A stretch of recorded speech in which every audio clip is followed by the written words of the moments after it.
अवधूत निंदन श्री गुरुदेव दत्त राम सदा ज्या ज्या स्थळी म्हणजाय माझे त्या त्या स्थळी मी ठेवितो मस्तक ज्या ठिकाणी तेथे तुझे सद्गुरु पाय दोनी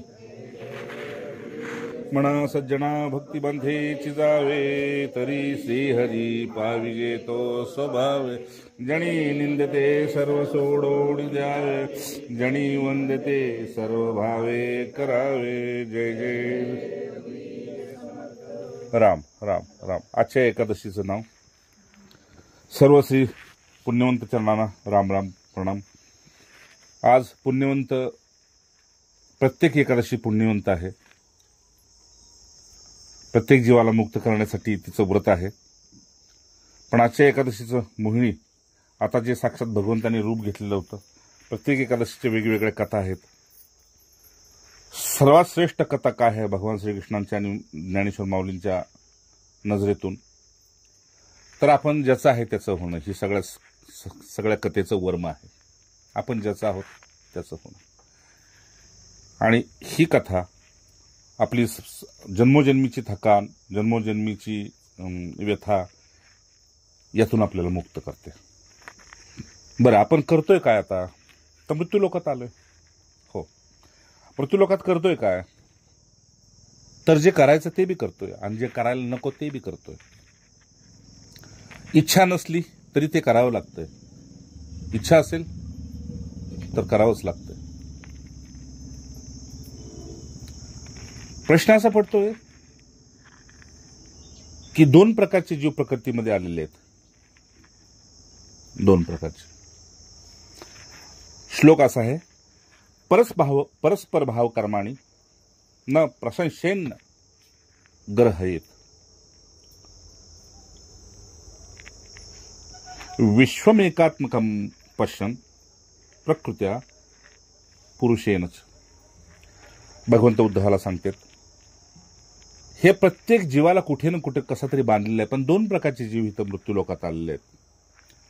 उद्धव, तसं पाहायला गेलं व्यवहार दृष्टीनं तर प्रकृती आणि पुरुष म्हणजे स्त्री आणि पुरुष म्हणजे नर आणि नारी या रूपातच हा खेळ इथे चाललेला आहे. देव आणि देवी एवढाच खेळ चाललेला आहे. आणि तो खेळ कशावर चाललेला आहे तर एक बघणारा आणि एक दिसतं येते. ठीक आहे ना? एक पाहणारा आणि दुसरं दिसतं येते.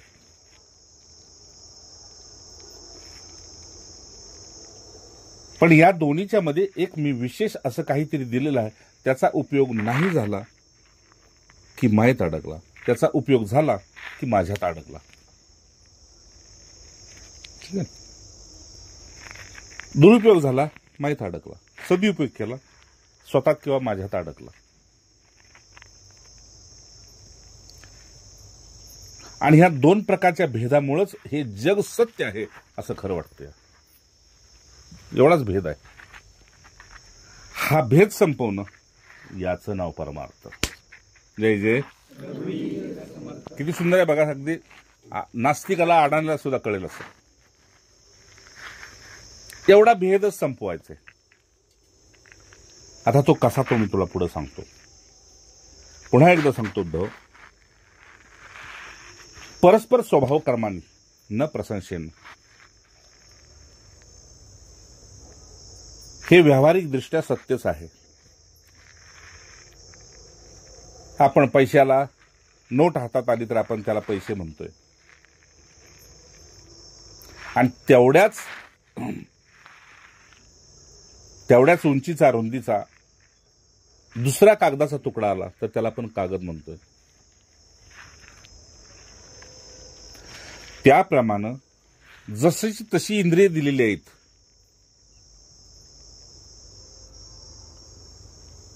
पंचमहाभूतांना. याला आपण पुरुष म्हणतोय, याला आपण स्त्री म्हणतोय. आहे सर्वच्या सर्व एकच.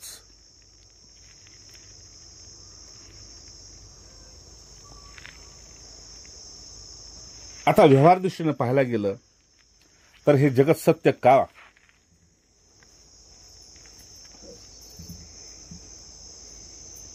जगत सत्य का भासतंय, तर इथे भेद सांगितले दोन प्रकारचे,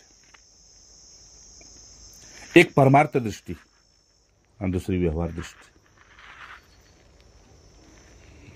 व्यवहार दृष्टीने पाहिलं की रागद्वेष उत्पन्न होते, मी तू उत्पन्न होतोय, तिथून द्वंद्व उत्पन्न होतं, तिथून द्वैत उत्पन्न होतंय, आणि मग या गोष्टीला आणखी अशांत, आणखी घोर, आणखी मूढ स्वभावाची दृष्टी आपल्याला प्राप्त होते. ठीक आहे ना.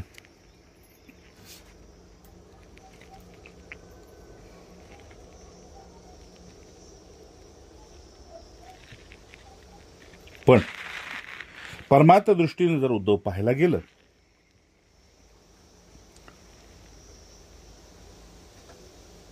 तर हे सर्व एक अधिष्ठान स्वरूप आहे, असं मी तर स्पष्ट अनुभवतो. मी ज्या वेळेस मृत्यू लोकात येतो त्यावेळेस ती माझी विश्रांती स्थली असते, आणि माझ्या विश्रांती स्थलीवर माझे सखे विश्रांतीला येते. सखे समजलं, त्यांच्याबरोबर जे येतात त्यावेळेस,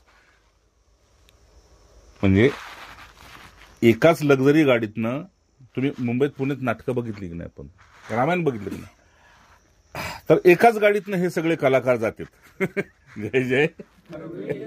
एकाच ठिकाणी खातेत, पण पडद्याच्या आड आपले आपले पात्र करायसाठी आपले आपली कडवे घालतात. एक रामाचा, एक रावणाचा, एक कृष्णाचा, एक कंसाचा, एक सासूचा, एक सासऱ्याचा, एक नवऱ्याचा, एक बायकोचा, आपली आपली कपडे पडद्याच्या आड घालतात, आणि पडद्यावर आल्यानंतर जसं करायचं तसा अभिनय करतात. पडद्याच्या आड गेले की पुन्हा ते एकाकार होते.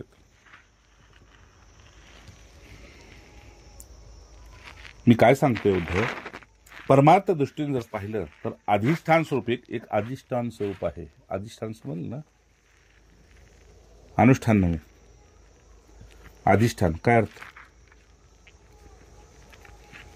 अधिष्ठानचा अर्थ काय सांगा की.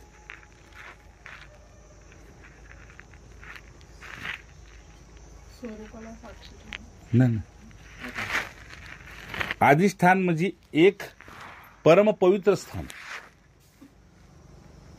जे आपल्यासाठी आपण इष्ट म्हणतो. ठीक आहे ना. जसं आता ह्या बैठकीमध्ये जे लोक जातात का नाही, ते म्हणतात आमच्या गुरुने आम्हाला तिथून अधिष्ठान दिले आहेत घरात लावायला. आहे फोटो, पण अधिष्ठान ते त्यांचं इष्ट. मग अधिष्ठान झालं की त्या अधिष्ठानासमोर मी जे काय करतो ते त्यांच्यासाठी अनुष्ठान होतं, माझ्यासाठी. आणि त्या अनुष्ठानातून मला जे काय प्राप्त होतंय ते पुण्यशील आहे, आणि ते जे काय पुण्य आहे ते धर्ममार्गानं मला गती देणार आहे, एवढा विश्वास त्यांचा अधिष्ठानाचा. भगवंत म्हणतात हे अधिष्ठान आहे, म्हणजे हे पवित्र स्थळी आहे, त्याला अपवित्र करणारे कोण आहेत? आहे की नाही? पाहतोय आता मोठा विषय चाललाय जगात, आपल्या देशात, हिंदू मुस्लिम मोठा विषय आहे. तुम्ही आम्ही सगळीच सावध राहिलो पाहिजे. मोठा विषय. याला अपवित्र कोण करतंय? भगवंत तर म्हणतात हे अधिष्ठान स्वरूप आहे, पवित्र आहे. परमार्थ दृष्टीनं पाहिल्यानंतर दृष्टी बदल. मग दृष्टी बदलती कधी उद्धवा? तर परहित सदृश्य धर्म नाही बाळा. आपल्यामुळे दुसरा कसा सुखी होईल, आनंदी होईल,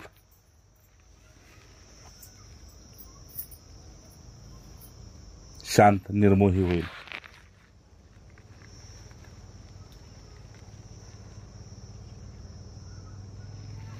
म्हणून ही दृष्टी का बदलत नाही? तर अल्पायुषी, एका क्षणाचा, एका दिवसाचा हा जीव आहे की नाही. कालच कोणाला तरी सांगितलं बघा, कोण होतं, त्यांनी मला विचारलं की संध्येची वेळ कुठली, त्यावेळेसच संध्या का करायची. बरं का, वेळा सांगितलं त्यांना संध्येचे. कोण आता आठवणा, दोघे जण होते. कोण होतं? संध्येची वेळ कुठली आणि त्याच वेळेस संध्या का करायची.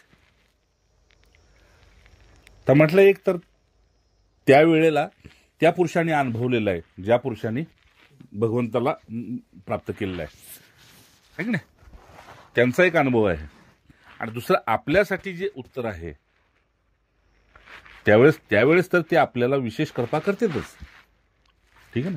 आणि गुरुदेवांचा बी आग्रह आहे, नवीन नवीन साधकांना अगदी वेळची वेळ संध्या करावी, आणि जुना झाल्यानंतर मग सेवा बघत बघत वेळ तेव्हा करावी, पण निश्चित करावी जुना साधक झाल्यानंतर, ठीक आहे. पण मग नव्या साधकांना ती वेळ का साधायची? त्यानं हे सिद्ध करून घ्यायचंय की हे जग सोडून जायचंय ना, कधी बी सोडायचंय ना, कुठेही सोडायचंय ना. मग तुम्ही कितीही महत्वाचं प्रकृतीतलं काम करत असाल ते जागेवर तिथं सोडता आलं पाहिजे. जय जय. कारण हेच तुम्हाला सगळं सोडून जायचं हे नक्की आहे. कधी बी कुठेही जिथं असेल तिथं सोड. आणि मुसलमान ते करायला लागले नाही का, कुठेही टाकली चादर, नमाजाला सुरुवात केली का, तर समय हो गया बस, अल्लाहू अकबर अल्लाह. ट्रेनमध्ये, प्लॅटफॉर्मवर, कुठे ऑफिसमध्ये कुठे असेल तिथं, अरे 5 वक्त का म्हणले नमाज करता हूं.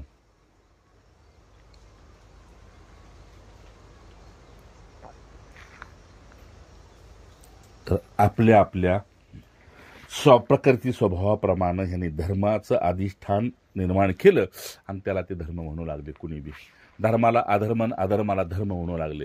ही कधीची महिमा आहे. तुम्हाला सांगितलं एकादशीच्या दिवशी तुम्ही निरआहारी राहा, इंद्रियाकडून आणि याच्याकडून बी निरआहारी. आपण राहतोय का? नाही ना. निरआहारी का राहायचं? तर 15 दिवसातून 1 दिवस शुद्धीकरण नाड्यांचं व्हावं म्हणून. पण हे तर महिनाभर रोजा करून रोज संध्याकाळी बिर्याणी खात असेल तो, नाही का, तरी ती शुद्ध. असं होईल का? 5 वेळा काय 100 वेळा करतो नमाज काय?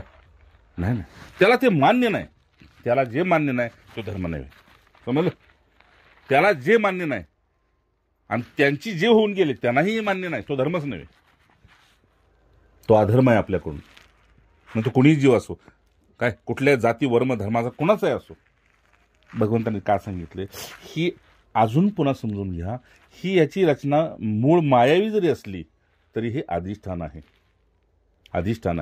इथं तुम्ही अनुष्ठानासाठी आलेला आहात, एवढाच अर्थ आहे या श्लोकाचा. तुम्ही इथे अनुष्ठानाला, तुम्ही गंगेच्या कडेला करताय का गटराच्या कडेला करताय मी ते बघत नाही. तुम्ही ते बघताय की हे गटर आहे ना गंगा आहे, पण गंगा गटराला सामावून घेत असताना गंगा गटराला गटर म्हणून घेत नाही. मग त्याचा भाव बघते. तुला बी जायचंय का? कुठे? समुद्राला भेटायला? हो, मग चल ये, माझ्याच सामावून चल.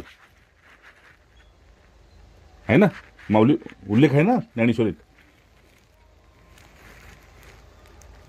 जर गटराची इच्छा होते सागराला भेटायची तर गटराने आश्रय घेतला तर ते गटर काय गंगेपर्यंत जात नाही, आपलं सागरापर्यंत जात नाही, पण गंगा सागरापर्यंत जाते. तसा माझा भक्त माझ्यापर्यंत येतो, भक्ताचा आश्रय घ्या. त्याच्याद्वारे केलेलं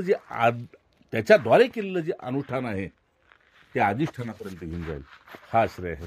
पुन्हा भगवंताला एवढं सांगायचंय की हे अधिष्ठान स्थली आहे. हा मृत्यूलोक कुठली? अधिष्ठान स्थली आहे. इथे अनुष्ठानासाठी प्रत्येक जीव येतोय आणि त्याचं अनुष्ठान कसं असेल ते मायावी असेल का मायातीत असेल. समज घे ना. म्हणून जीवनाचा सार काय असेल सारगर्भित, तर परमार्थ कशाला म्हणायचा बस. चला, ही लोक 2 लांब आलेत. पुन्हा एकदा त्या श्लोकाचा अर्थ सांगतो, ऐका. जय जय. पुन्हा एकदा. परस्पर भाव कर्माणीचे प्रशंसेने गहार. ठीक आहे ना, नीट ऐका तर बळू. उद्धव, तसं पाहायला गेलं तर व्यवहार दृष्टीनं प्रकृती आणि पुरुष हे 2च इथं पृथ्वीतळावर आहेत. म्हणजे एक द्रष्टा आणि एक दृश्य. या 2 प्रकारच्या भेदाला सत्य समजून याला लोक जगत म्हणून मानायला लागले की हे जग आहे. असू दे, काय हरकत नाही. हा भेद ज्यानं मिटवला तो पारमार्थिक झाला. म्हणजे द्वैत मिटवलं, तो पारमार्थिक झाला. जो द्वैतातच राहिला, द्वैत दृष्टीनेच पाहू लागला, ते आपल्या अधिष्ठानाच्या स्वरूपापासून बाजूला झालं. पण तरी बी माझं सांगायचं तुला आशय असा की परमार्थ दृष्टीने जर पाहिलं की इथे फक्त प्रकृती आहे आणि पुरुष आहे.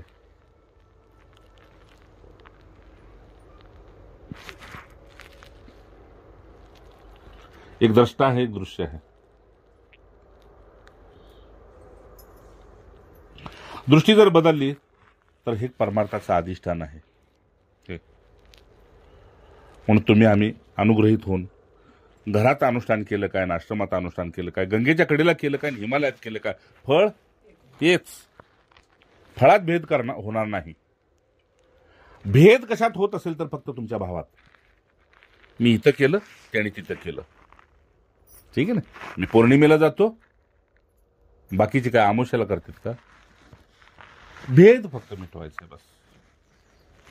अशा यानं काय होतंय, अधिष्ठान जे आहे त्या अधिष्ठानाचं स्वरूप आपल्या हाती आलं की मग भगवान शंकराचार्यांनी सांगितल्याप्रमाणे तुम्ही जे काय निष्काम कर्म करत असाल, निष्काम भक्ती करत असाल, निष्काम म्हणजे अजून एक मगाशी मी विश्रांतीच्या वेळेस असंच पडलो होतो चिंतनात, तर दोनच प्रकार आहेत माझ्याजवळ येण्याचे म्हटले.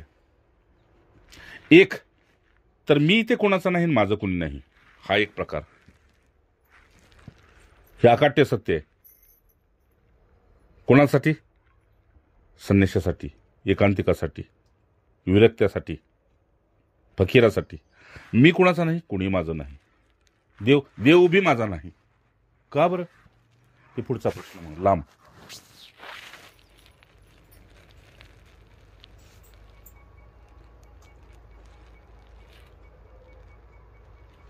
देव बी माझा नाही का? पण तर मी एकच आहे, तर देव दुसरा येणार कुठून? जे जे काय असेल तेच मी आहे. जे जे काय असेल ते मीच आहे ना.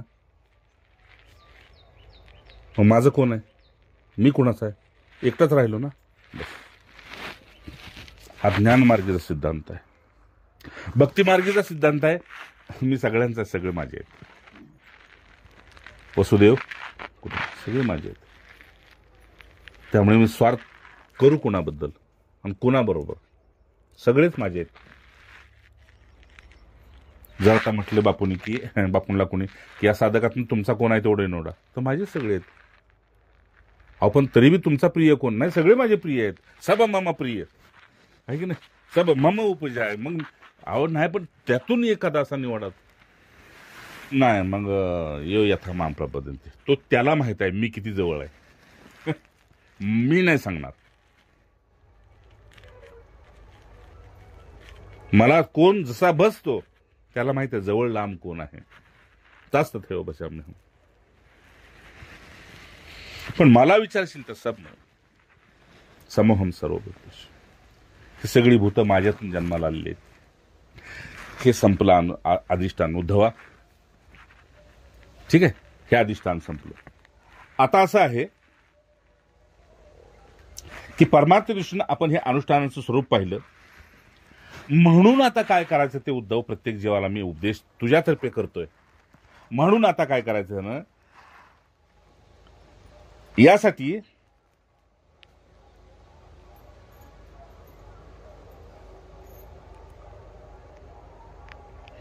परमार्थ दृष्टी एकच आहे. परमार्थ दृष्टी आहे तिला अद्वैत दृष्टी म्हणते ती, आणि संसार दृष्टी आहे ती द्वैत दृष्टी आहे. की नाही? प्रकृती पुरुष ही द्वैत दृष्टी आहे. पण आता मगाशी वैश्व आलेलं बघितलं, माझी द्वैत दृष्टी झाली का? अरे दृष्टीत फक्त आनंद झालाय, भेद नाही झाला. नाही का? मी विश्रांती करतो, एका पायाला कोणतं तेल लावतं, दुसऱ्या एकानं पाय वडला आणि ते करतो. कुणी पाय वडला म्हणून बघितलं तर तो बलराज होता. अरे पोचला. मग हा बी पोचलाय आणि हे बी पोचले. फक्त दृष्टीत काय आहे? आनंद आहे, भेद नाही. पोचला, हा आनंद आहे, बस काम संपलं. मग कशासाठी पोचला? तर दृष्टी मिटवण्यासाठीच आणि दृष्टी प्राप्त करण्यासाठीच. एका ठिकाणी दृष्टी मिटवायची आणि दुसऱ्या ठिकाणी प्राप्त करायचे. काम एकच, मिटवणं आणि प्राप्त होणं. काम एकच, पण त्याच्यासाठी वेळ का लागतोय तर आपण हा भेद संपवेल. समजलं? आपल्याला वेळ का लागतोय तर दृष्टी भगवंत, पुन्हा एकदा ऐका, भगवंताने सांगितलं हे जग नव्हे, हे माया नव्हे, हे अमुक नव्हे, माझ्या दृष्टीनं हे अधिष्ठान आहे. अधिष्ठान हे विश्वची माझे घर, ही आनंदवन भुवनी, समर्थांच्या भाषेत. ही काय आनंदवन भुवनी, इथं आनंद घ्यायला आला तुम्ही, सुख दुःख नको. मग तिकडं त्या वाटेला गेला तर भगवंत सांगितलं हे दुःखालय आहे. अरे, आणि या वाटेनं आला तर हे परमार्थाचं अधिष्ठान आहे. अधिष्ठान स्वरूप काय? अधिष्ठान. आणि इथं काय करायचं तर अनुष्ठान. मग कर्माच्या वाटेनं करा, भक्तीच्या वाटेनं करा, ज्ञानाच्या वाटेनं. माझी मानं नाही. आणि ज्या ज्या वाटेनं जाताय त्या त्या वाटेनं उपरत व्हा. ठीक आहे ना? भक्तीच्या बी वाटेनं, कर्माच्या बी वाटेनं, ज्ञानाच्या बी वाटेनं उपरत व्हा. त्यातच अडकून पडू नका. जरा वर जायला विषय, चालूला विषयाला हात घालतो. त्यातून कसं उपरत व्हायचं? भक्तीतून, कर्मातून, ज्ञानातून.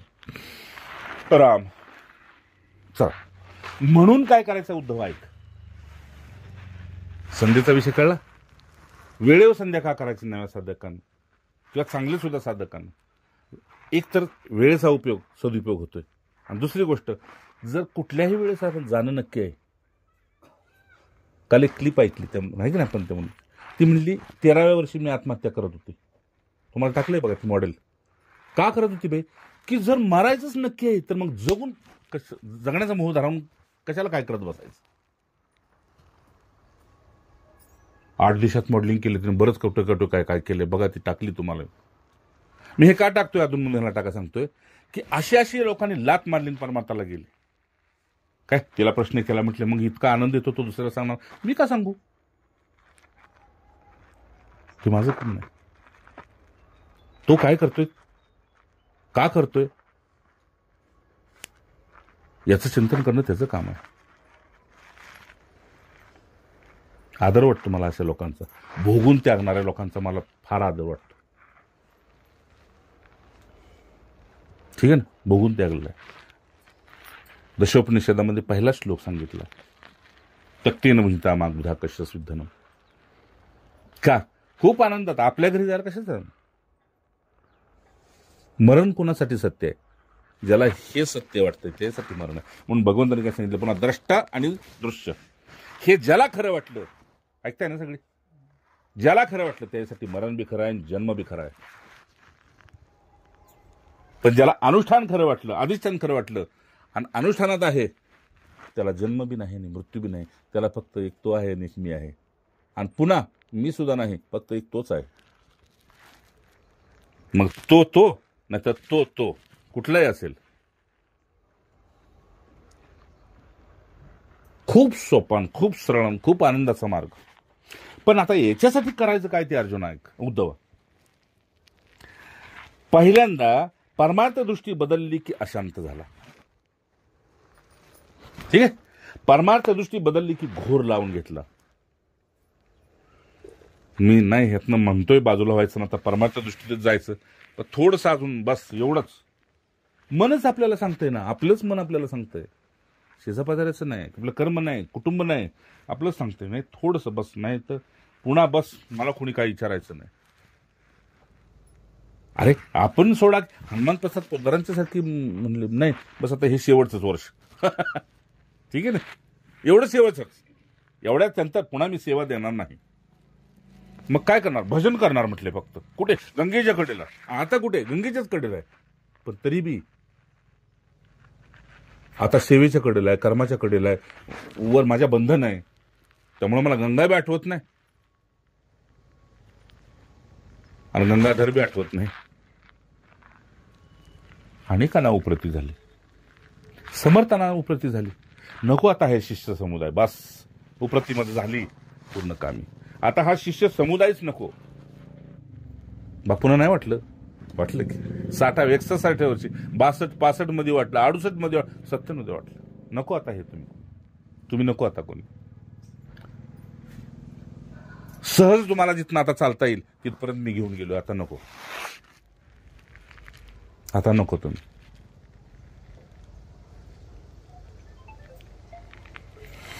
का उपरती आपल्याला आनंदाच्या क्षणात घेऊन जाते, आनंदाच्या क्षणात.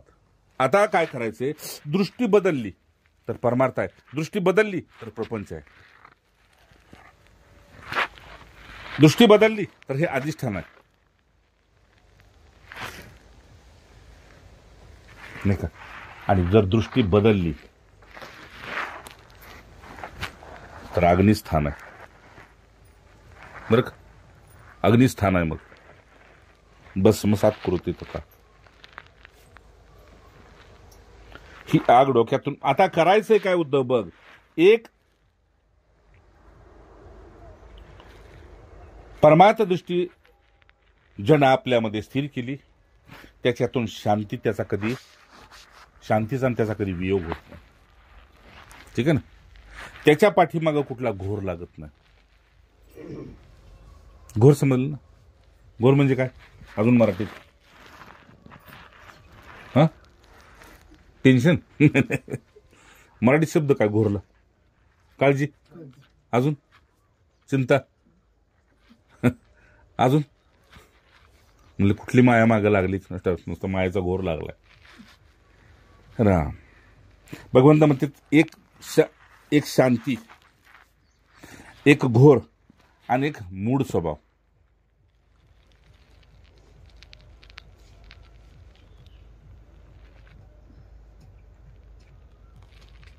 उद्धव यास्तव ज्यानं परमार्थ दृष्टी प्राप्त करून घेतली त्यानं शांतीचा कधी वियोग होऊ द्यायचा नाही. आपल्या पाठीमागं कुठला तरी घोर लागलेला आहे असं कधी पाठीमागं फिरून बघायचं नाही. ठीक आहे ना. कारण पाठीमागं कोण आहे तर फक्त मीच आहे. की हे काय कोणास ठाऊक, आम्ही एवढं परमार्थ करतो पण आमच्या काय पाठीवर लागलंय काय माहित नाही. पाठीमागं कधी फिरून पाहायचं नाही. या दोन गोष्टी जर सांभाळल्या तर सुज्ञ स्वभाव होतो. म्हणजे जाणता की कुणीतरी आपला आहे आणि आपण कुणाचे तरी आहोत, असा एक सुज्ञ स्वभाव तयार होतो. अन्यथा मूळ स्वभाव तयार होतो. परमार्थ दृष्टीमुळे मूळ स्वभाव होतो आणि त्याच्याच अनुसार मग त्याच्याकडून कर्म होते, तशीच कर्म होते आणि ती कर्म त्याला उलट्या दिशेला घेऊन जाते.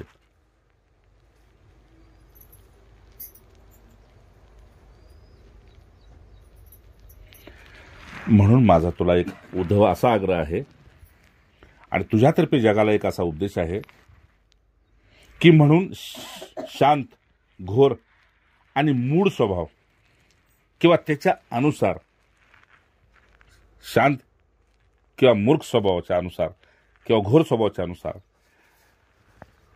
जे काय आपल्या हातून कर्म होते त्याची स्तुती बी करू नये आणि त्याची निंदा बी करू नये. आणखी एक मार्ग सांगितला. ठीक आहे ना. त्याच्यातून एकदम शुभकर्म करून आला असेल तर त्याच्यात बी त्याच्या स्तुतीत बी गुंतू नये आणि कुणी निंदनीय कर्म करून आला असेल त्यात सुद्धा गुंतू नये.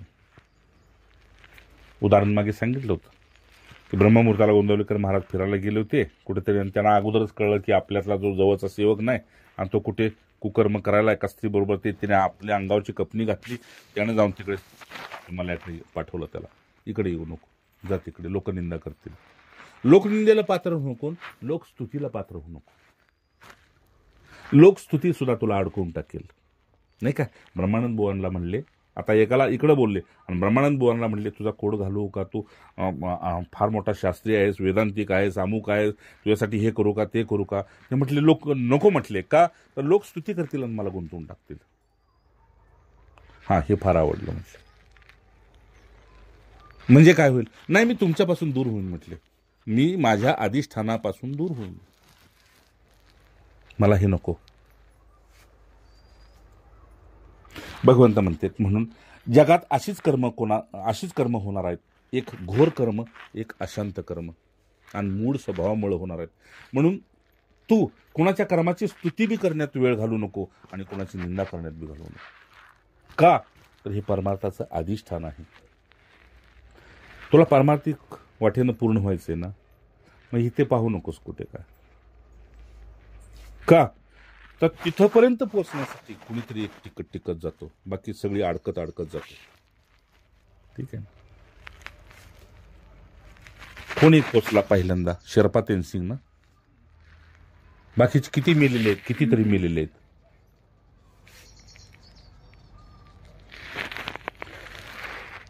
मग आता काय करायचं? तर सर्वता जी माझी दृष्टी आहे त्या दृष्टीनं फक्त जगाकडे पहा. माझी दृष्टी अद्वैत दृष्टी आहे. का तर सूर्यातून निघालेलं बाहेर येऊन पडलेलं किरण याचा संबंध सूर्याशीच आहे. तसा संबंध तुझा फक्त माझ्याशी असू दे, जगाशी नको, जगाच्या कर्माशी नको, जगाच्या निंदास्तुतीशी नको, है की नाही. म्हणून मगाशी आपण म्हटलं जनी निंदते सर्व सोडून द्या. सोडून देण्यापेक्षा धरूच नाही. जय जय. आधी धरा पुन्हा सोडा नको.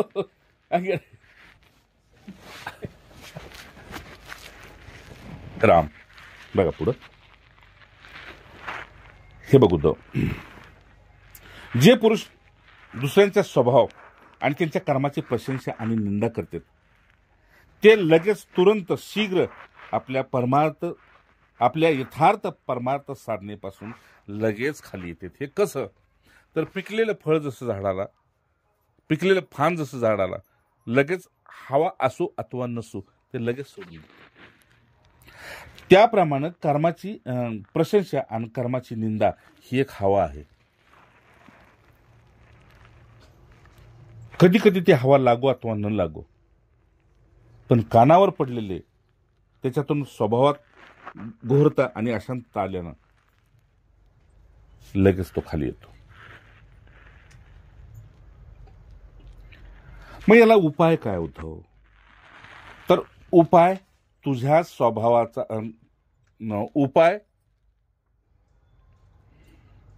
उपाय तुझ्या स्वानुभवाचा.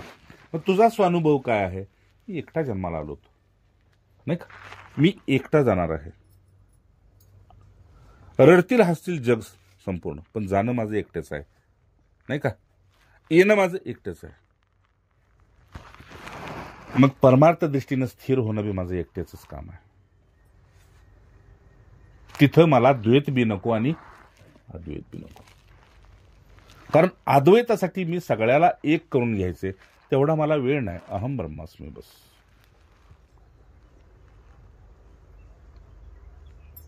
म्हणजे काय करायचंय? तर म्हणजे एवढंच करायचंय, आत्ता हयातीमध्ये एका सूर्याला दुसरा सूर्य आहे का? मग तळ्यात तर सगळे सूर्यच दिसतेत, पण तो सूर्य जेव्हा एवढ्या मोठ्या आकाशामध्ये स्वतःला पाहतोय तर एकटा म्हणूनच पाहतोय. बस तू या स्थितीमध्ये राहायचंय. या हृदय आकाशामध्ये एक जीवत्वाच्या रूपात, एक अद्वैताच्या रूपात एक तूच फक्त आहेस. म्हणून हे हृदय आकाश आहे. इथं चैतन्यरूपी एक सूर्य आहे आणि तो संपूर्ण शरीराला प्रकाशित करतोय. त्या प्रकाशामध्ये तू तुझ्या अनुभवानं, तुझ्या अधिष्ठानात तुझं अनुष्ठान तूच करत राहणं.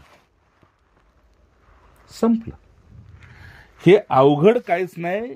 अवघड काय झालेलं आहे की ज्यावेळेस या दृष्टीनं हे सत्य वाटतंय तिथंच कर्माची निंदा आणि स्तुती सुरू होते आणि स्वभावात मूढता येते. मूढता म्हणजे मूर्खपणा स्वभावात येतोय. म्हणून समर्थाने मूर्ख लक्षण सांगितले दासबोधात. पुन्हा सांगतो उद्धव, इथं स्वीकारायचंय काय? तर स्वीकारायचे सत्य. मग असत्य गळून पडलं की नाही?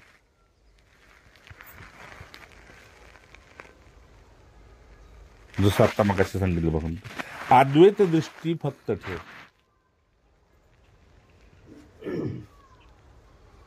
मग काय म्हटले? म्हणून तुला सांगितलं उद्धव, जो पुरुष दुसऱ्यांच्या स्वभावाचा आणि त्यांच्या कर्माच्या प्रशंसा आणि निंदा करतो तो शीघ्रच आपल्या यथार्थ परमार्थ साधनापासून त्याचा च्युत होतो, म्हणजे तो खाली येतो, पदच्युत होतो.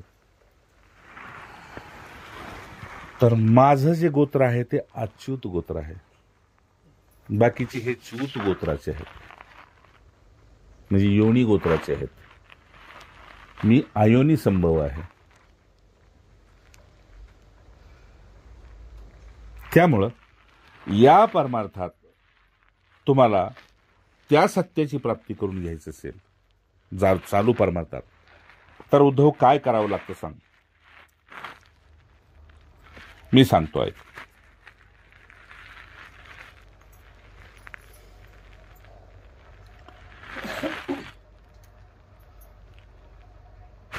नीट ऐका बरं का, खूप श्लोक डीप मधला आहे. उद्धव, हे मी तुला का सांगतोय? परमार्थ साधनेपासून तो च्युत होतो, पतन होतं त्याचं. का सांगतोय? कारण साधन जे काय कराल ते द्वैतात नसेल. नीट ऐका बघा, हा वेदांतिक सगळे श्लोक आहेत. जे काय तुम्ही साधन करणार आहे त्या साधन तर तुम्हाला द्वैताचा अभिनिवेश, ठीक आहे ना. तुम्ही कशासाठी करताय साधन? भीतीपोटी करताय, इच्छेपोटी करताय, काय कशापोटी तरी करताय तुम्ही? प्रेमापोटी करताय, कशासाठी तरी तुम्ही साधन करताय, पण तिथून द्वैतच आहे ना. मग द्वैत आहे तर तुम्ही साधनेपोटी सत्यबुद्धी करताय, साध्यापोटी नाही करत. भाऊ समजते का? साधन करतोय हे सत्य आहे तुमच्यासाठी, तीर्थ करतोय हे सत्य आहे. शंकराचार्याने खोडून काढावं लागलं. ते म्हटलं मी खातोय, मी फिरतोय, मी ऐकतोय, मी करतोय, हे सगळी माझी पूजाच आहे. मानस पूजेत नाही ना, पूजा ते विषय भोगा निद्रा समाधी स्थिती सांगितलं की नाही, हे सगळी माझी पूजाच आहे.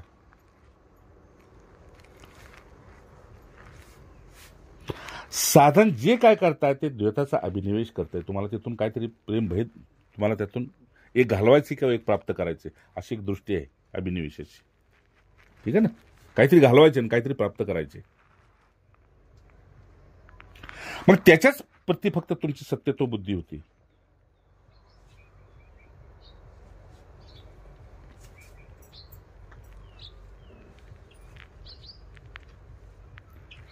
खूप छान आहे.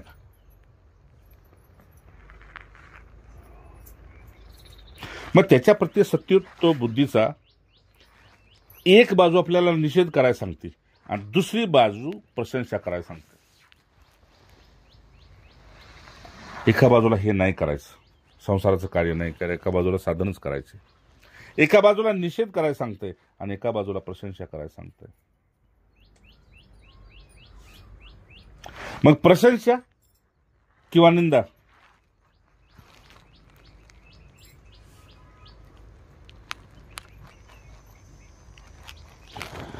ही त्याच्या सत्यतेच्या भ्रमाला अजून तुमच्यामध्ये दृढ करते. विषय कळाला का तुम्हाला? अजून सोपा करून सांगतो. जे आपण म्हणतोय की नाही हा मित्र आहे आणि हा शत्रू आहे,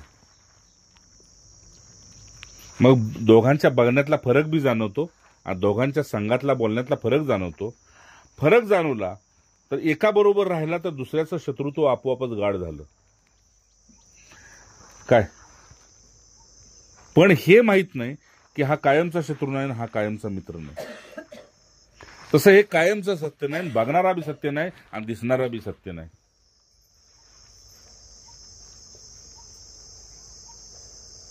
मग काय आहे? तर या अधिष्ठानावरचं एक स्वप्न पडलेलं आहे. जय जय बघा, या अधिष्ठानावरचं हे मला पडलेलं एक स्वप्न आहे.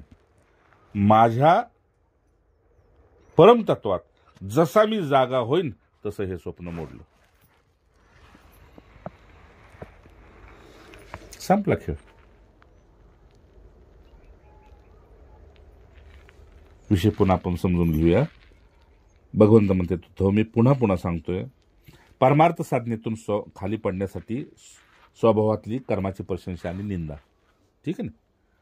अच्छा, आणि ही शीघ्र पतन करते म्हटले, लगेच त्याला खाली आणते.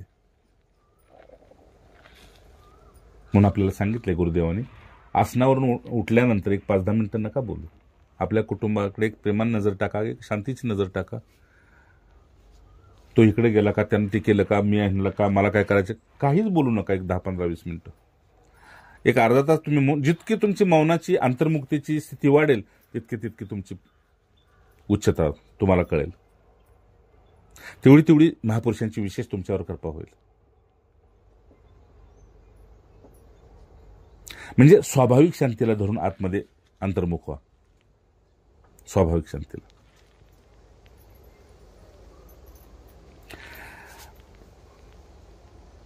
यासाठी उद्धव परमार्थ साधनेतून त्यानं खाली येऊ नये, त्यासाठी मी तुला सांगितलं, साधन करतोय हे माहीत असल्यामुळं साधनच श्रेष्ठ झालं, साध्य नाही. तर समर्थ म्हटले, साध्य होता साधनेचा ठाव नाही. म्हणजे घरात पोचल्यानंतर चपला कुठे आहे ते बघत नाही, गाडी कुठे लावली ते बघत नाही, चावी जवळ आहे एवढंच बघतो. हे तसंच आहे साधनेतला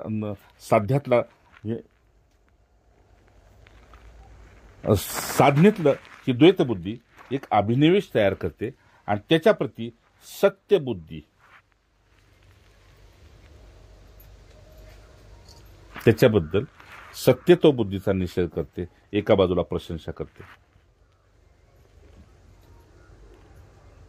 आणि मग ही प्रशंसा आपल्या मुखातून झालेली आणि निंदा, दोन गोष्टी होतात ना, एक निंदा तरी होईल नाही तर एक प्रशंसा तरी होईल.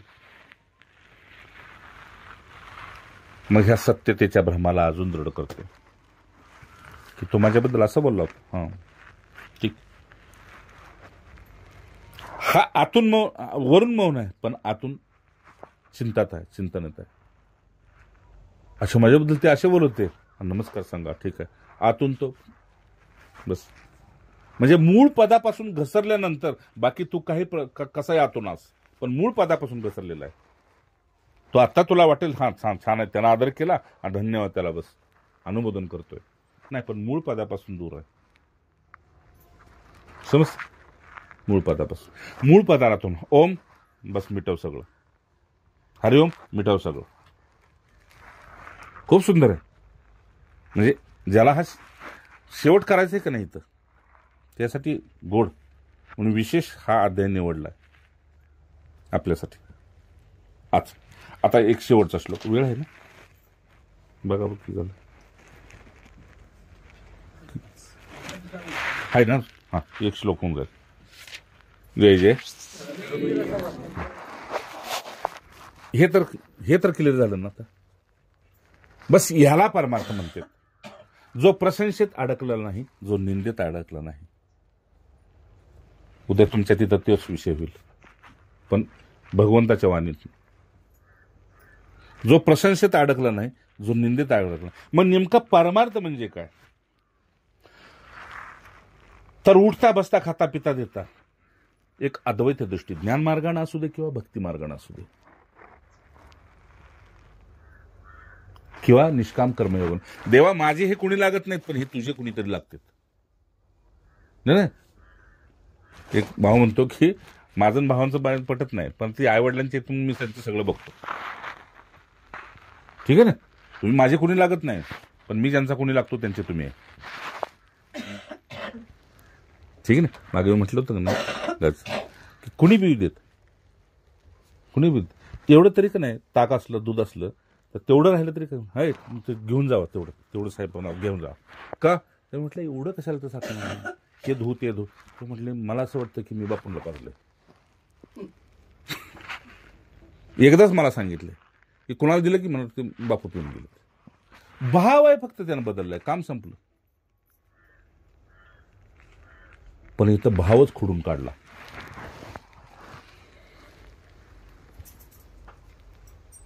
अद्वैत दृष्टीला सत्य समाधीच्या द्वारा लगेच सापडतं.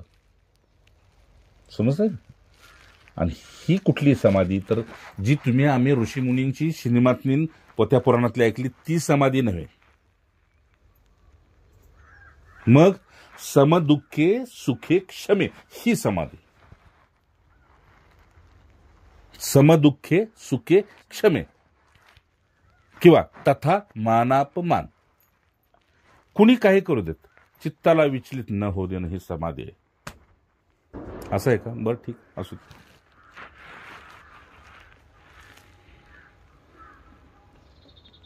म्हणून साधनेच्या आधी आणि साधनेच्या नंतर अशा प्रकारचं हे द्वंद्व मिटवण्यासाठी कुणी प्रशंसा करतंय तर कुणी निंदा करतंय. भगवंतानं 12व्या अध्यायामध्ये, मी तर आग्रह करेन तुम्हाला सगळ्यांना, चातुर्मासामध्ये भगवंताचा 12वा अध्याय अवश्य तुम्ही पाठ करा. किती 20 श्लोक तर आहेत वाटतं, 20 का 21 अवश्य पाठ करा. तर ज्याला पुरुष सूक्त येत नाही, भगवंताला पुरुष सूक्त फार प्रिय आहे, ज्याला पुरुष सूक्त येत नाही त्याला फक्त गीतेचा 12वा अध्याय करा. त्याने हमी दिलेली आहे, मी तुझ्यासाठी काय करेन ते. उगीच म्हणजे मग हे प्रेमातलं नातं नाही की आपलं प्रेम तर बघ मी तुझ्यासाठी गंठन करेन, मी तुझी साडी घेईन. नाही, प्रेम नव्हे, ते देणं घेणं आहे. पण तरी बी शेवट सांगितले, तुला मी माझ्यासारखा करेन. बस. मी जरूर तुम्हाला आग्रह करेन की चातुर्मासामध्ये 12वा अध्यायाचा पाठ नक्की करत जावा आणि समजून करा, फक्त पाठ म्हणून नको. जसं लोक म्हणतात की नाही आम्ही सुंदरकांडाचा पाठ करतो, आम्ही ते शिवलीला अमृत करतो, 11वा अध्यायाचा पाठ करतो, नवनाथाचा पाठ करतो. आपलाच आपल्याला एक नाथ बास आहे की 9 कशाला पाहिजे. जय जय राम राम. पुढं उद्धव म्हणते, हो माझा एक प्रश्न असा होता. तर बोल. अशा कार्याला जी लोक तुम्हाला कोणी सहाय्य होत असतील, प्रेरणा करत असतील किंवा अनुमोदन करत असतील,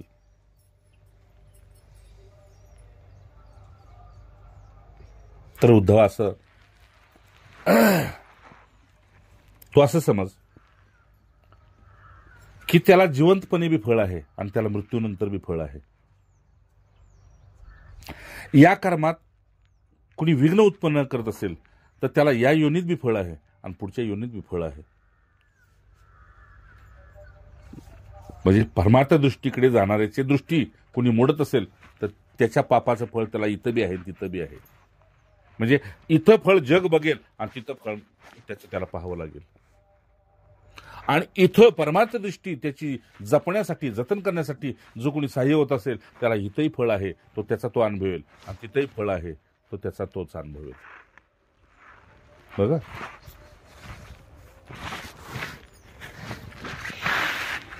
उद्धव हे का सांगितलं तर सगळी इंद्रिय आहेत हे राजस अहंकारामध्ये खेळते. ऐकते ना बळू? कुठल्या? सगळी इंद्रिय राजस अहंकारामध्ये खेळतात. त्यांना त्यांच्या इच्छेनुसार मिळालं की ते राजे झाले, ती राजस अहंकार. डोळ्याला त्याच्या मनासारखं बघायला मिळालं, त्या बाकीच्या इंद्रियांना आपल्या आपल्या मनासारखं मिळालं, ते राजस अहंकारामध्ये खेळायला लागले. मग मी म्हणजे सर्वस्व. अहंकार कुणाचा? इंद्रियांचा. आपण राहिलो बाजूलाच. इशारा डोळ्याचा कसा असतो? काय डोळ्याचा इशारा कसा? बाकी राहिलाय बाजूलाच. काय हात बीत काय नाही, देणे घेण्यातला हात आहेत, पण हे इशारा करतो काय कसं काय ओढ लागलं नाही गोड. अरे दिलंय हातानं, काय तिथपर्यंत जाऊन आणले पायानं, ह्यांचं कायच नाही. एकटाच इशाऱ्यावर असतोय. हे राम, किती सुंदर नजर आहे भगवंताची. बघा म्हणते उद्धव, निद्रया पन्ने.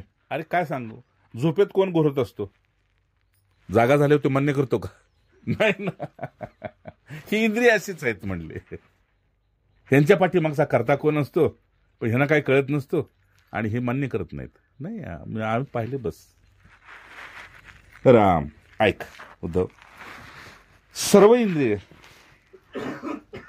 त्यांचं सगळ्या इंद्रियांचं कार्य राजस अहंकार आहे. काहीतरी आपण दाखवणे, आपण काहीतरी आहोत, कुणीतरी आहोत, अमुक आहोत, तमुक आहोत, हे दाखवणं त्यांचं काम आहे.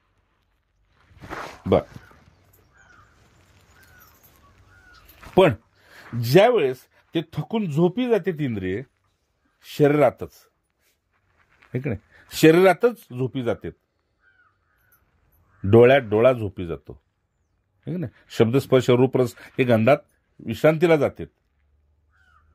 ज्यावेळेस हे निद्रित होते त्यावेळेस त्यांच्या शरीरात ते शरीरच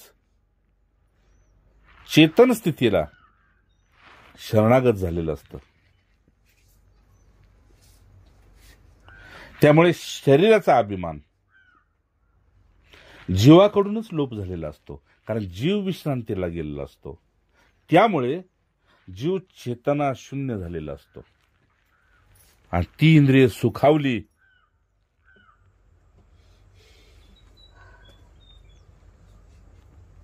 बघा ना. सकाळी उठल्यानंतर हातावर हात सोळा आणि डोळ्यावर ठेवा. दृष्टीबद्दल बरंच काय काय सांगितलेलं आहे. पृथ्वीवर हात ठेवून पहा तर संपूर्ण तीर्थावर हात ठेवल्याचं तुम्हाला परिचित स्पंदनं येतील. नुसत्या पृथ्वीवर हात ठेवा सकाळी उठल्या उठल्या. नमस्कार बी करू नका. तर तुम्हाला असं वाटलं पाहिजे साक्षात मी श्रीहरीच्या चरणावर हात ठेवलेले आहेत.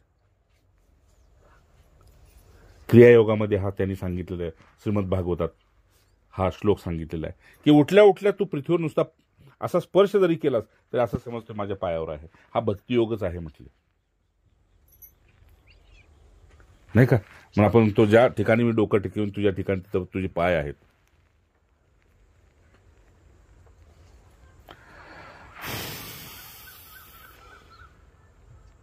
असं पुढे विषय. तर हा जीव अभिमान चेतना शून्य होतो. अर्थात बाहेरचं जे शरीर आहे त्याची स्मृती माझ्यामध्ये लोप होते, बाहेरच्या शरीराची. मग त्यात कोण कोण गेले? स्थूल गेलं, सूक्ष्म गेलं, कारण गेलं आणि महाकारणात विलीन झालेलं असतं. वेदांतातलं सूत्र हे महाकारणात विलीन झालेलं आहे. कुठलं? तेजस प्राज्ञानिक आहे. हे जसं वेदांत सांगते तसं हे त्याच्यात विलीन झालेलं असतं. त्याची स्मृती, त्याच्या शरीराची स्मृतीच नष्ट होते. पण आता लक्षात घे उद्धव, त्याच वेळेस जर मन राहिलं असेल बाजूला तर हे सगळं पाहण्यासाठी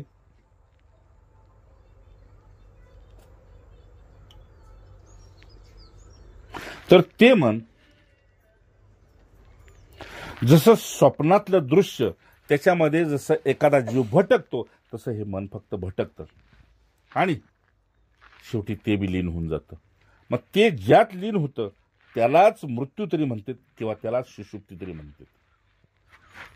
हे मन जसं दृश्यात थकतं आणि दृश्यात त्याच्याबरोबर जीव असतो, ठीक आहे ना? आणि तो जीव थकला की झोपला की मन फक्त स्वप्नात एक वेगळं तयार करत बसतं. ते स्वप्नात बी मन भटकून ते बी थकतं. म्हणलं हे झोपलंय तर मी कशाला जागा राहावं, ते बी गायब होतं. ते मन आणि जीव गायब होणं म्हणजे सुषुप्ती. जय जय. कळलं? आजपर्यंत मला तर कळलं नव्हतं, आत्ताच मला कळलंय. अगदी प्रामाणिकपणे सांगतोय, आत्ता भागवतानं सांगितलंय. बाकी मनाचा खेळ काहीच माहित नव्हता. कळलं का? जीव थकला म्हणून झोपी गेला पण मन जागं राहिलं. हा जीवाला पडलेले स्वप्नात मन 2-4 तास काय पडले त्यात, ते बी शेवटी म्हटलं हे तर झोपले आणि हे तर पडले स्वप्न. त्या स्वप्नाला बघून मी का अडकू, ते बी झोपी गेलं. त्याला नाव सुषुप्ती. म्हणजे तिथे मन बी नाही आणि जीव बी नाही. ठीक आहे ना? या स्थितीमध्ये महापुरुष 24 तास राहायचा प्रयत्न करतात. त्याला चातुर्मास म्हणतात. जय जय. मग काय असेल विचार करा. समोरनं विठ्ठल गेलाय का साक्षात विठ्ठल उभा येऊन राहिलाय? बस तो दिसेल तुम्हाला चालताना, देताना, तुमच्याकडे बघताना. पण अवस्था त्याची सुषुप्त असेल. भाऊ कळते का? अवस्था सुषुप्त. आणि त्या सुषुप्तीचं नाव घेस्तवर माझे तरी डोळे ओले झाले. त्याची अनुभूती अशी असते की साक्षात तुम्ही देवातून देव तुमच्यात, तुम्ही देवातून देव तुमच्यात. देहात सावली, सावलीत देह. कशी स्थिती असेल ती तशी असते. आयशा स्थिती परी राहे. तुकाराम महाराज आयशा स्थिती परी राहे असं मनाला समजवते तुकोबा. तू अशा स्थितीत राहा बस. काय असेल ते नुसतं काय असेल अनुभव करून बघा. मला तरी आज कळला सुषुप्तीचा, कळलं ना? हा, मग हे मन जसं जीव दृश्याला थकलाय तसं मन दृश्याला आणि स्वप्नाला थकतं आणि ते सुषुप्तीत जीवाला घेऊन विलीन होतं. मग उठल्यानंतर गाढ झोपेतलं त्याला काहीच माहित नसतं. स्वप्न कुठलं पडलं कुणास ठाऊक काय, थोडंसं जाणवलं पण पुन्हा काय आठवलंच नाही. का? दोघेही विलीन झाले. हरिपाठामध्ये जीव शिव दोन्ही, हा बोला की माहित नाही. हा बस हेच ते आहे. ठीक आहे, एक रूपच आहे. पुढं काय बोला की, माझं पाठ नाही म्हणून तुम्हाला विचारतो. ए माऊली बोला की, आहे का वारकरी? जीव शिव दोन्ही. चला, तुम्ही तुकाराम परी नाही घडली सेवा काही. चला ठीक आहे, पुढचा श्लोक सांगतोय.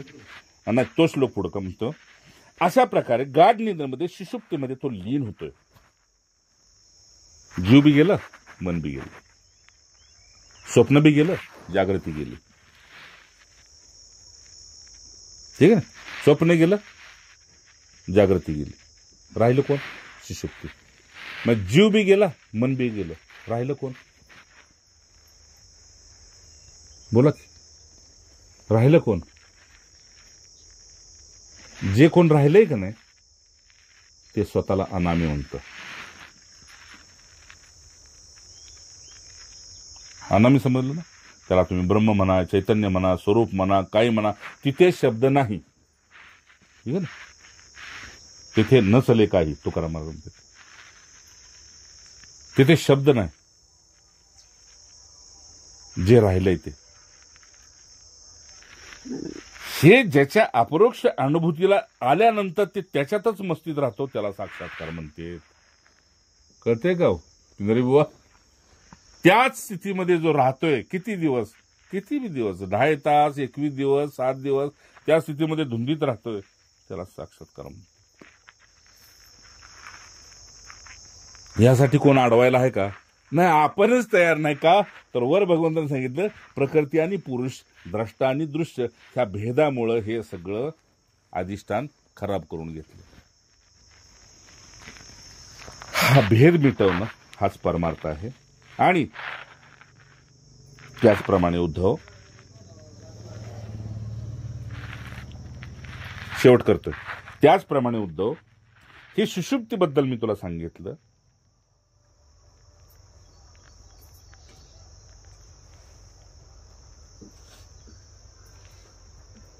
मग ही सुषुप्त अवस्था कशी असते, तर ती जीवाला आलेल्या मृत्यू समान ती गाढ निद्रा असते. तुलना कशात केली बघा? जीवाला आलेल्या मृत्यू समान ती गाढ निद्रा असते. म्हणजे मेलेली व्यक्ती आणि सुषुप्तीत गेलेली व्यक्ती समानच दिसणार तुम्हाला. फरक एवढाच की एक प्राण घेतय सोडतंय, पण दोघांनाही प्राणाबद्दल काहीच माहित नाही. मी प्राण घेतोय का नाही, अशा गाढ मृत्यू समान आहे. मग त्यातून त्याला कुणीतरी जाग करतंय. त्याचप्रमाणे उद्धव, ज्यावेळी जीव आपल्या अद्वितीय आत्मस्वरूपाला, शेवट कसा होतोय बघा, ज्यावेळी जीव आपल्या अद्वितीय आत्मस्वरूपाला विसरून नाना वस्तूंचं दर्शन करतो,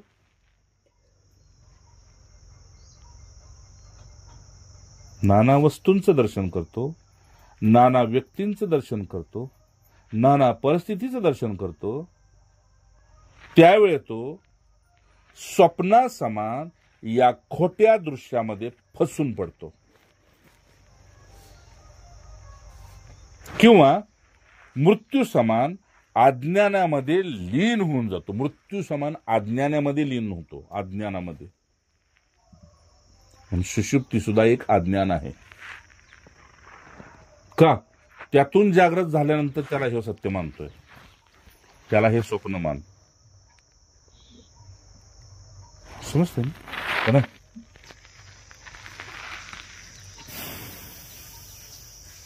तर तुम्ही म्हणताय हे जग सत्य आहे, भगवंत म्हणतो हे स्वप्न आहे. उमा कहू मैं अनुभव अपना,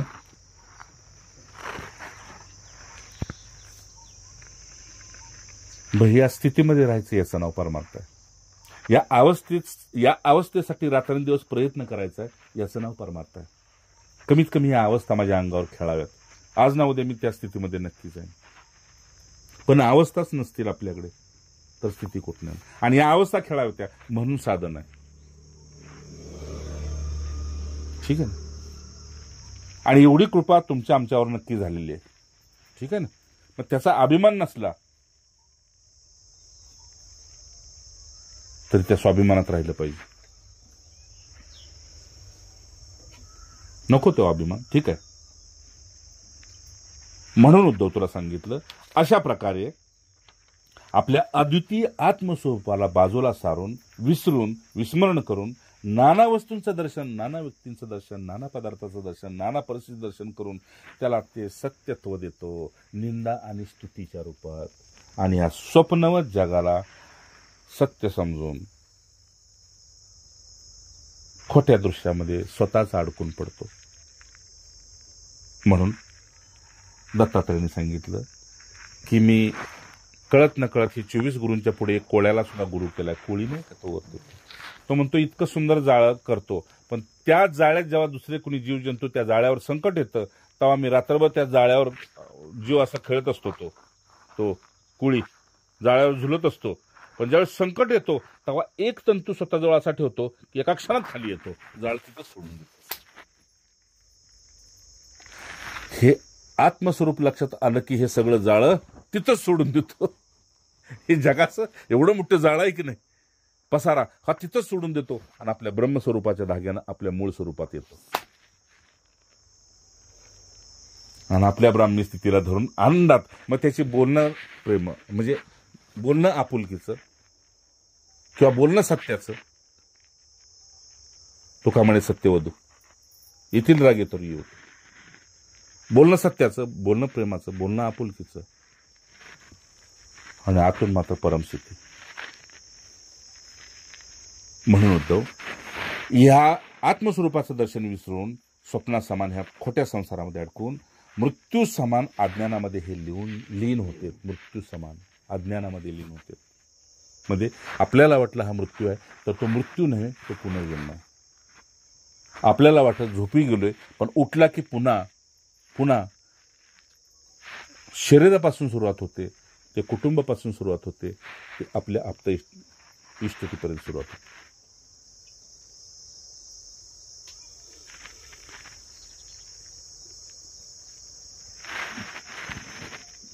जय जय रघुवीर. चल पुन्हा याचा शेवट करताना पुन्हा पहिल्या श्लोकावर येतो. उद्धव म्हणून प्रकृतीतला द्रष्टा आणि प्रकृतीतलं द्रष्टा हा पुरुषार्थ करून मिटव. माझं तुला एवढंच सांगणार. प्रकृतीतलं दृश्य आणि प्रकृतीतला द्रष्टा हा पुरुषार्थ करून मिटव. मग प्रकृती आणि पुरुष दोन्ही एकच आहेत. सार गर्भित. जय जय उत्तम सत्य नारायण राम राम राम राम. कोटी कोटी प्रणाम.